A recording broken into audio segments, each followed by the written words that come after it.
Morning. आज के इस आखिरी वीडियो में हम देखेंगे कि हमें फाइनल फिनिशिंग ऑपरेशन कैसे करना है। ओके, तो यहाँ पे हमें सेम मिल सेटअप पे हमें राइट क्लिक करना है। ओके, यहाँ पे 3 एक्सिस मिल ऑपरेशन मिलेगा जिसमें हमें लेना है कांस्टेंट स्टेप ओवर। ओके, यहाँ पे हमें कटर सेलेक्ट करना है कि मुझे कौन सा कटर चाहिए। अभी आप देखेंगे तो ये मेरा कुछ रेडियस है समथिंग, उसको मैंने शायद यहाँ पे समथिंग 2 mm ये 5.1 mm दिया है, तो उसके हिसाब से हमें लेना है सबसे छोटा कटर। तो 5.1 यानी कि डायमीटर होगा 10, तो यहाँ पे 10 का कटर भी आराम से चल सकता है, बट सेफ्टी के लिए मैं यहाँ पे छोटा कटर ले लेता हूँ। ओके, तो मैं 3 एक्सिस में जाके पहले कांस्टेंट स्टेप ओवर चूज़ कर दूँ। कटर मैंने लेता हूँ कि मेरा कटर है, मानो कि 4 mm का कटर है SolidWorks कि और भी फीचर में मल्टी सरफेस फीचर है, उसको हम फिर से सिलेक्ट कर लेंगे जो मैं यहाँ पे बनाया हूँ, उसको हम ओके कर देंगे।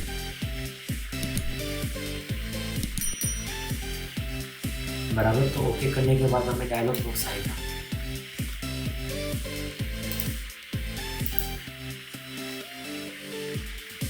ओके, तो उसमें हम यहाँ पे टूल सेट कर सकते हैं। सेम पैरामीटर का डायलॉग बॉक्स आएगा, फिर स्पीड आप सेट कर सकते हैं। जैसे कि मुझे आरपीएम में यहाँ पे मैक्सिमम रखता हूँ कि फीड भी यहाँ पे मैं ज़्यादा तो रख सकता हूँ कि मैक्सिमम मटेरियल निकल चुका है। ओके, हम मैक्सिमम आरपीएम फीड पे चलाएंगे तो फिनिश हमारा परफेक्शन के साथ दिखेगा। ओके, स्टेप ओवर में यहाँ पे XY अलाउंस Z अलाउंस हमने 0 रखा हुआ है। एक कांस्टेंट कट अमाउंट, इसमें आप यहाँ पे 0.1 mm डाल सकते हैं। अगर आपका डायमोड का काम है तो आप यहाँ पे 0.05 mm तक भी आप रख सकते हैं, या फिर कई लोग 0.02 mm तक भी रखते हैं।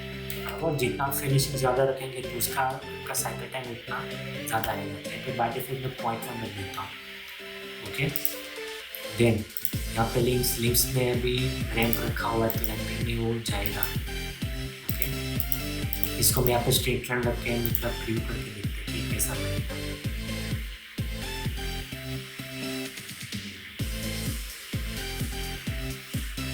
तो यहाँ पे फिनिशिंग हमने 0.1 रखा है, तो उसके लिए यहाँ पे वो लोड होने का टाइम वो ज़्यादा हो जाएगा। बराबर, तो यहाँ पे दिखेगा आपको कि समथिंग ये स्ट्रेट से ऐसी लाइन बन गई है। ओके, तो वो जेड में वो यहाँ पे वो नीचे उतरता है, इसलिए वो लाइन बन गई है। तो अभी मैं क्या करूँगा, इसको मैं रैंप रख देता हूँ। ओके, तो इससे क्या कि वो लाइन अब वो चली जाएगी।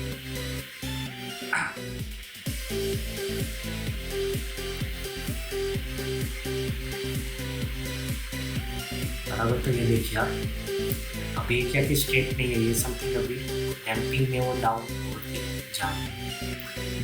ओके, तो इसका बेनिफिट क्या होगा कि आपको एक कई बार कोई डाई मोल्ड में ऐसा लाइनिंग मिलता है, तो वो लाइनिंग अभी ये रैंप आप रखेंगे तो नहीं मिलेगा। ओके, उसके बाद यहाँ पे अभी क्या हो रहा है, एंट्री जो है वो यहाँ पे ऊपर से हो रहा है।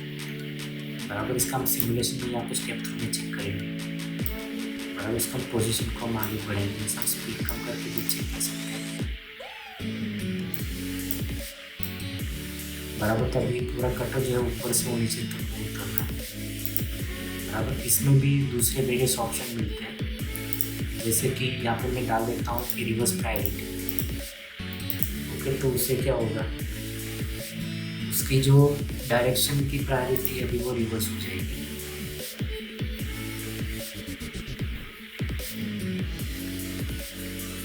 ओके, अभी ये क्या हुआ, अभी ये पहले क्लॉकवाइज जाना था, अभी वो एंटी क्लॉकवाइज हो जाएगा।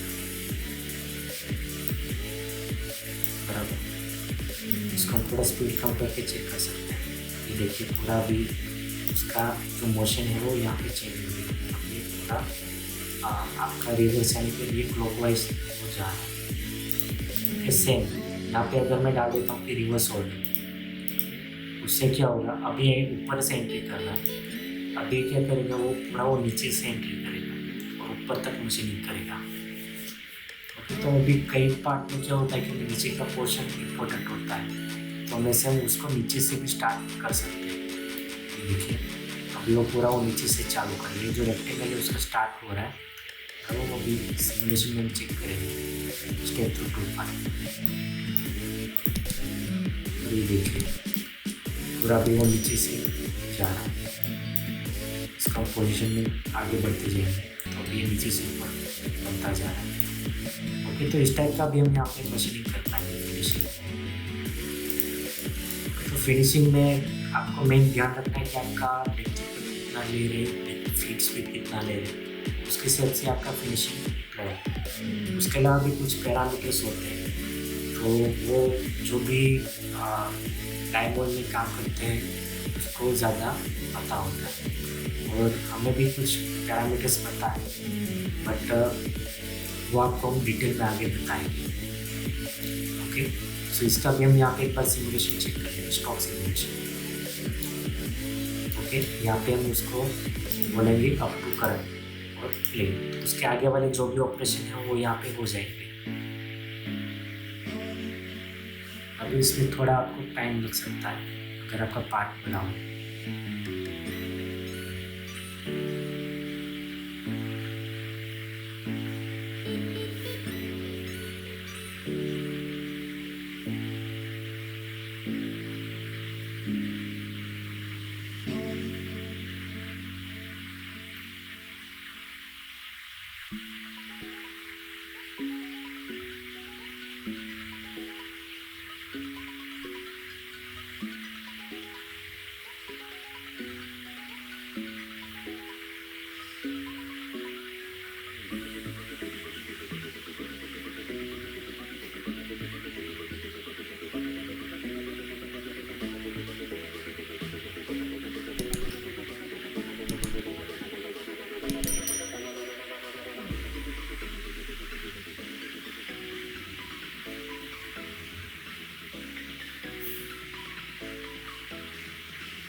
ओके, तो यहाँ पे हमारा इसका मशीनिंग हो चुका है कि अब हम यहाँ पे थोड़ा प्ले करेंगे, ये हमारा कटर उतरेगा और उसका वो पूरा बॉटम का मशीनिंग करेगा। तो ये फाइनल फिनिश अभी ये हो रहा है। तो इसका अगर हमें जानना हो कि कौन सा ऑपरेशन हो रहा है, यहाँ पे नीचे हम चेक कर सकते हैं टूल डायमीटर कौन सा चल रहा है, वो भी हम चेक कर सकते हैं। अगर आपको लग रहा है कि यहाँ पे टाइम साइकिल टाइम ज़्यादा हो रहा है, इस टाइमिंग ज़्यादा लग रहा है, यहाँ पे आप फास्ट फॉरवर्ड कर लीजिए। अगर यहाँ पे आप डाल दीजिए कि नेक्स्ट टूल पार्ट, मैं प्ले करता हूँ बराबर। अब इसको हम थोड़ा बाहर जाके देखेंगे।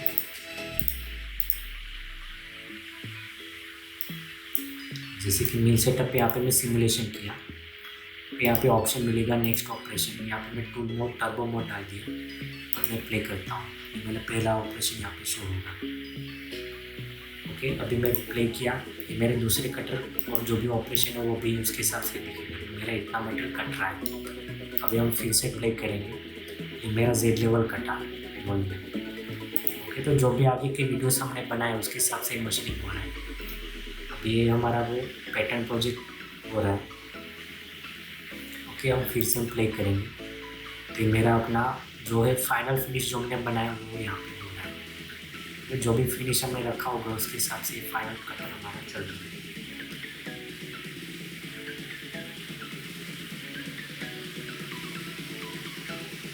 ओके, तो ये हमारा प्रॉपर मशीनिंग हो चुका है। इसको हमें चेक करना था, तो SolidWorks में हम जाएंगे तो देखिएगा।